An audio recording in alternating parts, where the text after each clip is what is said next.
So much for stoic, unflinching Noriko. Remember stoic, unflinching Noriko? This is her. Weak of flesh and weak of will. Weak, weak, weak. Noriko can't control her emotions. Noriko can't face the world outside without the help of peppy pink pills. Noriko, Noriko, Noriko. She keeps calling herself that. I keep calling myself that. But I'm more than that. More than her.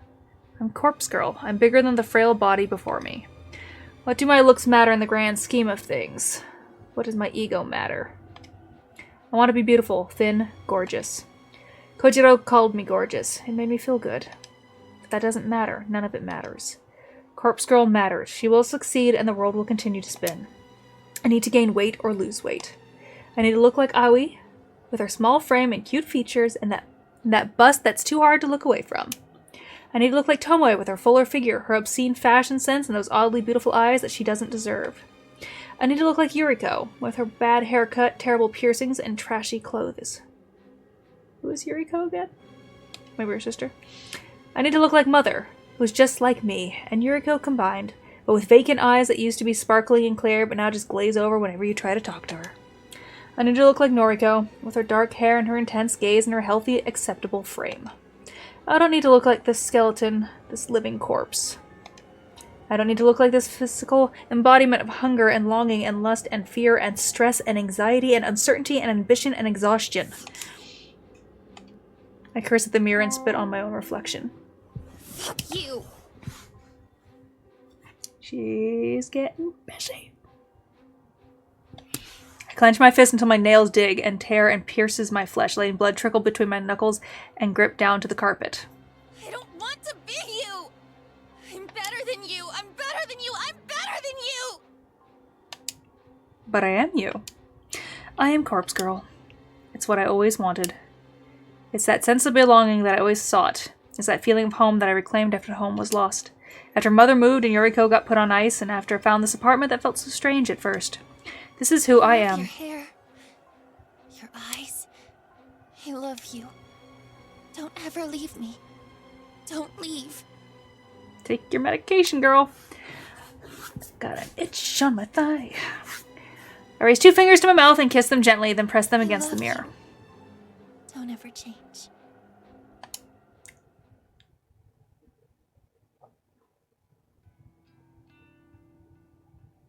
June 7th, Sunday morning. To my absolute delight, I woke up this morning feeling really refreshed. I was worried that my temporary incarceration at the mall would continue to stress me out today. Thankfully, my fears were unfounded. I spent the early morning cleaning up my room. I had to use some elbow grease to get a few specks of blood out of the carpet and to clean a bit of lipstick off my mirror. I even took my medication with a tall glass of water, and I didn't skip the pills I don't like this time. It'll be some time before I feel stable, maybe even a few weeks, but the fact that I'm already taking steps forward has done wonders for my mood. Today's a day to stay inside and work on me. I can't have another incident like yesterday. I can't break down in public and put myself at risk. I can't break down at home again and feed on my insecurities and anxieties. I need to be strong. For Corpse Girl. For me. With my room now clean, I decide to spend a little time tidying the rest of my apartment. As I work, I make myself a new mental checklist of commitments, Noriko's promise list, if you will. Commitment number 1, I'm not going to lose my shit if a victim doesn't meet their demise. Just because the twin woman didn't kill herself doesn't mean I'm a failure. I had 3 successes before her, and I'll have more successes again. I just need to try harder, work harder, refine my methods, and move forward. And I'm not at a dead end yet. I have a trick up my sleeve after all. Kojiro's connection to the morgue may very well be the ace I need to win. Commitment number 2, I'm going to improve myself. I won't say that I'll fix myself. I'm not broken, not yet. I'm going to improve. I'll keep up with my medication. I'll keep up with my social life. That means keeping in touch with the few friends I have. Aoi, Shinya, and even Tomoe. I'm going to eat a little more, not much more, because I want to stay slim, but enough to give me more energy, more motivation. I don't want to be weak anymore. Commitment number 3, the last one. I'm going to get over Aoi. I love her. I've loved her since high school. In those days, she always stood by me. My insecurities and anxieties never pushed her away. She knew what I was going through, what I still go through, and she could relate to me. She has her own compulsions and anxiety to deal with, so I can't lean on her like I used to. Instead, it's my turn to help her out. But I'll move on from obsessing over her. She isn't ready for a relationship, and she explained all the reasons why when she rejected me so long ago. Clinging to the hope that one day we'll be together isn't good for my current state. I need to be moving on, moving forward. I need to let go. She is, and will always be, my dearest friend. I'll always love her, but I will let her remain as simply as simply my friend, and I will find someone else to call a lover. This last commitment really makes me feel a weight has been lifted off my chest. Instead of obsessing over Aoi, spending countless nights lying in bed looking at her photos, thinking about her at odd hours of the day, instead of all that, I'll be able to move on. Even if it takes some time, I'll find someone who wants to be with me. There are plenty of fish in the sea, as they say. I can't say there's anyone in particular I have my eyes on just yet. My social circle is pretty limited after all. Shinya is a guy I'm simply not interested in. There's no spark there, and there never will be. Tomoe, as irritating as a finder, is oddly alluring to me. I don't like her clothes, or her makeup, or the whole aesthetic she has built for herself, but some part of me would kill to spend a passionate night with her. Then there's Kojiro, that weird, awkward, strange alien creature that I just can't wrap my head around. He said I'm gorgeous, he really said that. But he's too weird. I feel like he's the kind of guy that would stalk you and stab you if you ever broke up with him. For now, I can't think of anyone I would seriously pursue, but I'll give it some time. I have all the time in the world. She's definitely more into girls. I find myself smiling as I finish tidying up the apartment. Having a nice, clean place to live really does help lift the spirits. Unfortunately, I still haven't managed to get rid of that lingering scent of mold that always wafts around. It's a musty odor that seems to be ingrained in every wall of the apartment building for at least as long as I've lived here. I know it's not coming from my apartment because it's pretty easy to smell from downstairs too, and as far as I can tell, my place is completely mold-free. I might not be the best at cleaning, but if nothing else, I'll keep disgusting mold out of my home. Still, the occasional odor inside, my place is clean and cozy now. I lay down on the couch and stretch my body, letting my taut muscles stiffen and then relax. The day is still early, and it feels good that all my chores are already complete. The icing on the cake is the fact that Corpse Girl has 2 new requests sitting patiently in her inbox. I logged in earlier and saw them, but decided to sort out my cleaning first. Now I can reward myself by spending the rest of the day working on new requests. I can hardly contain my excitement at the prospects. 2 requests to work on is better than I could hope for, and I'm sure at least one of these new victims will fall. My positive attitude will go a long way to ensuring my success this time. Unable to restrain myself anymore, I snatch at my laptop from its charging point next to the couch. I flip open the lid and gaze at the photos that I had downloaded earlier. My 2 new victims, fresh blood. The first is an older man, maybe in his 50s. Typical businessman type. He might as well be a clone of every other nondescript man you see on the subway or at the supermarket, on TV. If I had to guess, I'd take a leap and say his miserable wife wants him out of the picture. Maybe she's unhappy with their finances, or she's having an affair, or she's just tired of his clone face and his clone personality. Regardless, someone wants this unremarkable man removed from the face of this unremarkable world. The second victim is much, much more interesting. 2 things strike me as noteworthy about this photo. Firstly, the cleavage, of course. She is so gay. Secondly, the image is a photograph of a photograph. Somebody has snapped a picture of an actual physical photo and uploaded it to the site. The photograph is in good condition, as though its owner values it above all else. A signature is scribbled across it in white ink. It's an autographed photo of someone who is perhaps moderately famous. I don't recognize the woman in question, and the signature is such a mess that I can't make out even a single kanji in her name. Regardless, I wouldn't be willing to bet this is a disgruntled fan in requesting her death. If she's an idol or a singer or an actor, it wouldn't be unheard of for something like this to happen. A fanboy gets to meet her a few times, they shake hands at events, whatever. He asks her out, and she politely declines. And then the obsession begins. If the fanboy can't have her, no one can. Kill her. Kill her. Well, that's a theory I slowly pieced together. I examined some of the finer details of the photo. The reason behind the request don't matter. They never matter. I'll kill them all the same. I'm going to work on the woman's photo first. I'll timestamp her photo with tomorrow's date and send it to her this afternoon. That should give her about 24 hours to give up on life and light herself on fire. Maybe I'll do the same with the businessman. I'll give him a timestamp set 24 hours from when I send the photo. It will be kind of fun to schedule 2 deaths to occur around the same time. It will make tomorrow a very exciting day. With my goals set, I load up the database of the deceased and get to work.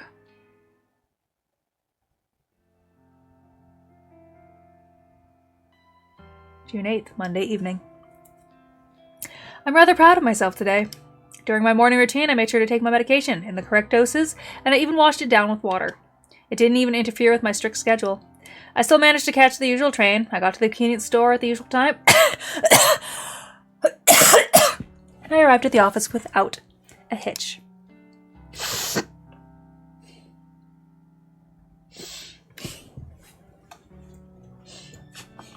It's getting better.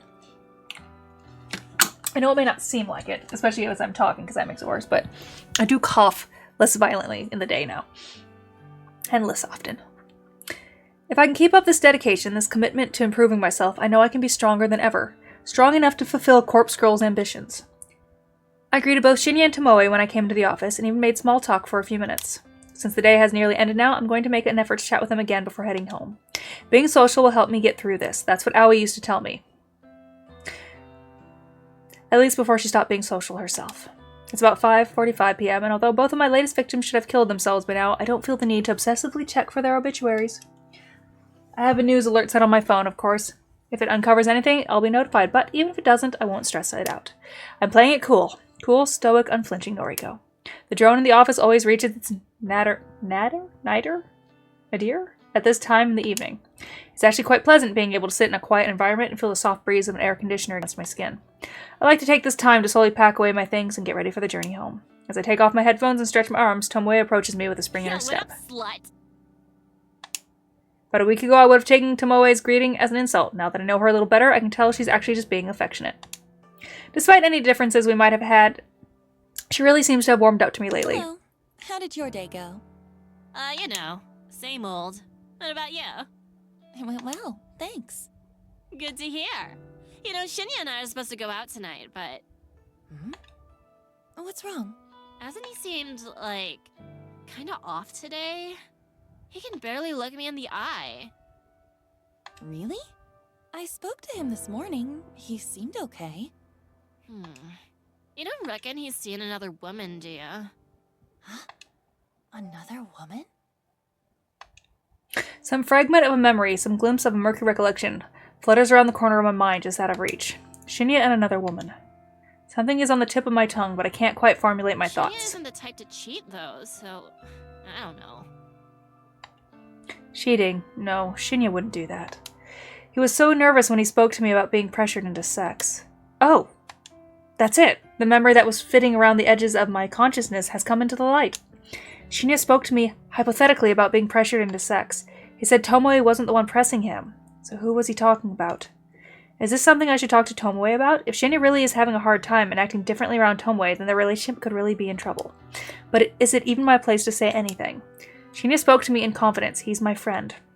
But Tomoe is my friend too, and she seems genuinely worried about him. I take a deep breath. This is just office drama like usual. Noriko would normally just reject it all and ignore these people. She wouldn't give it a second thought. But that's unhealthy. Anxious, scared, weak Noriko. I don't want to be that girl anymore.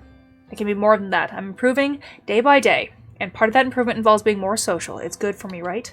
Shinya and Tomoe are my friends. People want their friends to be happy. That's normal.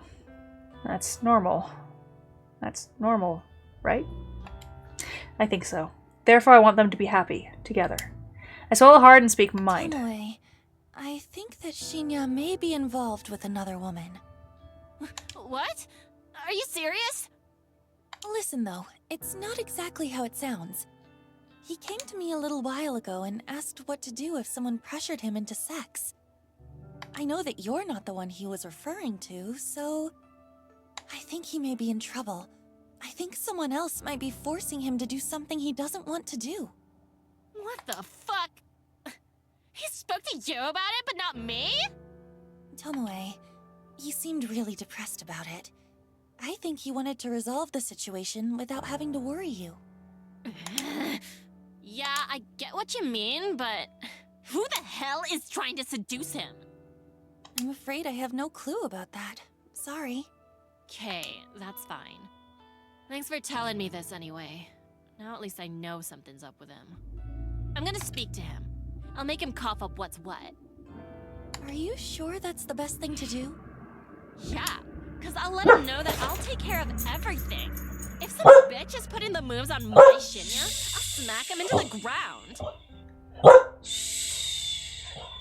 Sweet girl of my closet, you can stop now. No. No. Of course. I don't know why I ever doubted you. Tomoe grins despite her obvious frustration and gives me a thumbs up. Gang. I'll keep you updated. Okay, good luck. She spins on her heel and leaves me behind. I think I did the right thing. Surely Tomoe will get to the bottom of the situation. I watch as she wanders over to Shinya's desk. They exchange a few words that I can't hear from my position. Tomoe then leaves, and Shinya sluggishly lowers his head to rest against his desk. Now that Tomoe has left the office, only a handful of stragglers remain on this floor. Myself and Shinya included. I find myself watching Shinya for more than a few minutes. He doesn't seem to notice that my gaze is locked on him. A few more of my coworkers take their leave and an eerie quiet descends over the empty office floor. I remain in my chair, staring intently at Shinya's distraught face. We're the only ones still here. He doesn't show any signs of moving. It's kind of unnerving to see him like this. It's not like he's the peppiest or most energetic person I've ever met, but to see him so drained and motionless makes me feel uncomfortable. I owe it to my newest convictions to go and talk to Shinya. More than that, I owe it to him. I find myself striding toward his desk before my mind even registers that I'm moving. I'm slightly startled when he immediately looks up at me. The sudden movement is reminiscent of a corpse springing to life in a B-grade zombie film. Noriko. Not feeling well? Not really. I'm sorry. I shouldn't be here if I'm unwell. I didn't mean to worry you. Don't sweat it. I'll, take my leave then. If he leaves now, I won't feel like I've done anything to help him. As awkward as it feels to pry into his personal affairs, I need to dig deeper if I'm going to try and help him feel better. But what should I even say?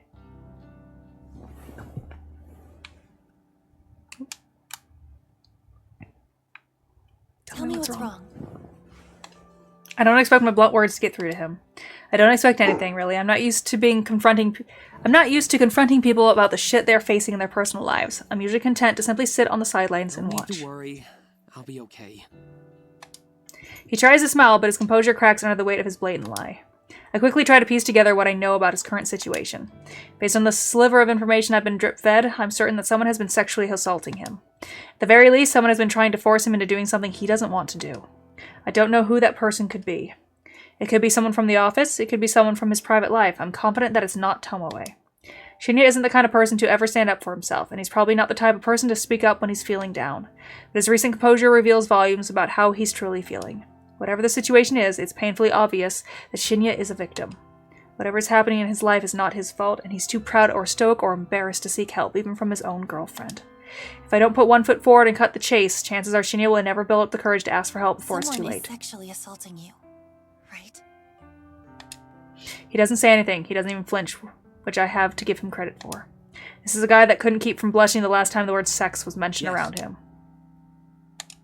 His calm response and even calmer demeanor divulges his inner turmoil. I don't know what to say next. I see probably wasn't the best starting point, but I'm truly at loss for words. He confessed so readily, and I expected more resistance. Can you tell me who it is? I can't tell anyone. Not you. Not Tomoe. I can't even tell my father, and he's a detective. A powerful authority figure. There's nothing I can do. I'm trapped. Trapped. It's a feeling I'm all too familiar with. It's a feeling shared by countless victims, not that Shinya and I have ever gone through the same trauma. A part of me can't help but wonder if that feeling of helplessness is what flashes through the minds of my own victims. Actually, I don't have to wonder. I know it to be true. The realization makes me feel simultaneously queasy and satisfied. What would happen if you tell someone? I don't know. If the truth comes out, I could lose my job. I could lose Tomoe. His job. And it's somebody we work with. Somebody in this very office that has been taking advantage of Shinya. It's that bitch who called us into the office. Somebody here then. I swing my thoughts aloud and he looks directly at me. Where did that go? No. You're worried you'll lose your job if you come forward. It's obvious. Sorry. I'm not trying to sound rude. If this person found out you came forward, you'd lose your job. Then it's someone in power. A manager. An exec. And that's why you can't tell me. That's right. I nod. I can see the predicament. So, you don't have to say another word to me. Huh? It wouldn't be your fault if I stumbled upon someone assaulting you. It wouldn't be your fault if I was around to witness it. Noriko. A gleam of resolution sparkles from deep within Shinya's cloudy eyes. It's almost as if he comes up with a brilliant scheme. A scheme that I not so subtly planted within his mind.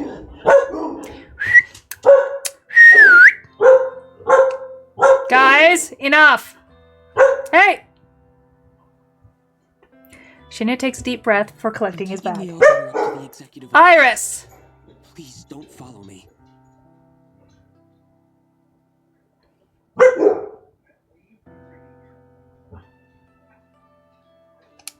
With that, he gently pushes past me and makes a beeline for the elevator. As the doors close behind him and the familiar thrum of the elevator pans out around me, I stand still and close my eyes. I count to 100 in my head, giving Shinya a generous head start. The sound dips behind the office towers in the distance while my eyes are closed. When I finally finish counting, I open my eyes to a dark and empty office. With a deep breath, I walk in the traces of Shinya's footsteps toward the elevator. I've never been to this level of the building before. What reason would I have to visit the executive offices?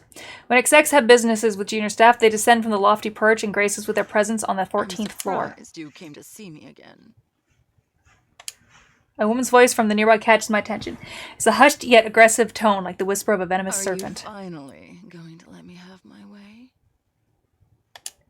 I creep out of the elevator, hoping against hope that the ding of the elevator arrival wasn't noticed by the owner of the unidentified voice. Stop it. That was Shinya's voice. I creep around the corner and catch a glimpse of two bodies at a nearby desk. Come on now. I'm tired of playing games with you. They could have done better with her face. You want to please me, don't you? I'm your superior after all. How can you expect to get ahead in this company without sucking up to your superiors? Kotomi Ida. The executive with Shinya's career in her hands, the very same woman who blamed Shinya for the mishap with hiring Aoi. So that whole situation was more in-depth than I originally thought. It was never about Aoi. It was about holding power over Shinya. Ida, please, I just came here to... Oh, I don't want to hear it. Take your shirt off. I swallow hard. I knew that Shinya was in trouble, but I didn't expect things to escalate this quickly. I don't have time to think rationally. I stride forward rather loudly and purposely bump to a desk, sending a potted plant tumbling to the carpeted floor with a dull thwomp.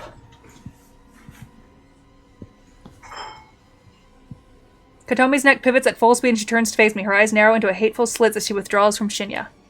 Within seconds, Kotomi has abandoned Shinya and drawn close to me. Kurosawa, what in hell's name do you think you're doing here? This level is for executives only. I should have you thrown out of here by security. Fujikawa isn't an executive either, Miss Ida. And he looks quite at home here. Shinya stands in the background, shyly tidying his shirt. Kotomi's eyes somehow narrow even further, to the point where it's certain she can't possibly see anything. Fujikawa's business here is none of your concern, Kurosawa. Leave. Now, or I'll have you forcefully removed. I fold my arms over my chest and dig my heels into the ground. I'm not one for confrontation. I'm not one to hold my ground against a powerful adversary. And yet this vivid image of Tomoe has bloomed in my mind. Tomoe so strong-willed and head over heels in love with Shinya. Tomoe who would do anything to protect the guy she adores. In Tomoe's absence, it falls to me to protect Shinya. Fuck off, you filthy skank. I can't believe the foul words that tumble out of my mouth. Apparently, Kotomi can't believe it either, because her eyes finally widen and her jaw drops. She looks like a stupid fucking idiot.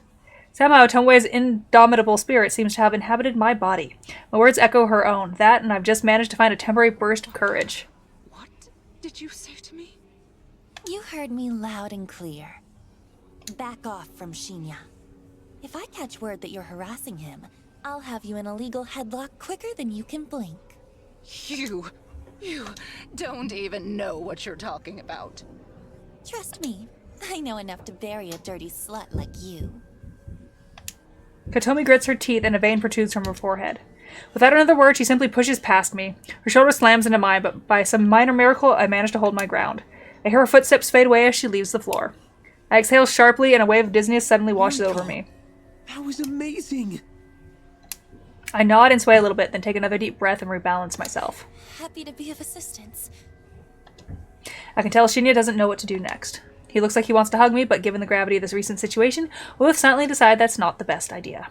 Instead, he settles for patting my shoulder with his hand. Noriko. Thank you so much. I don't know where you get your courage.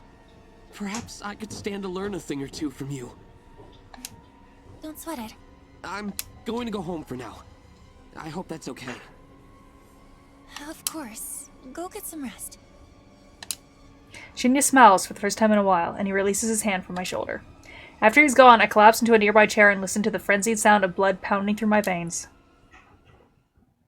Should have recorded it.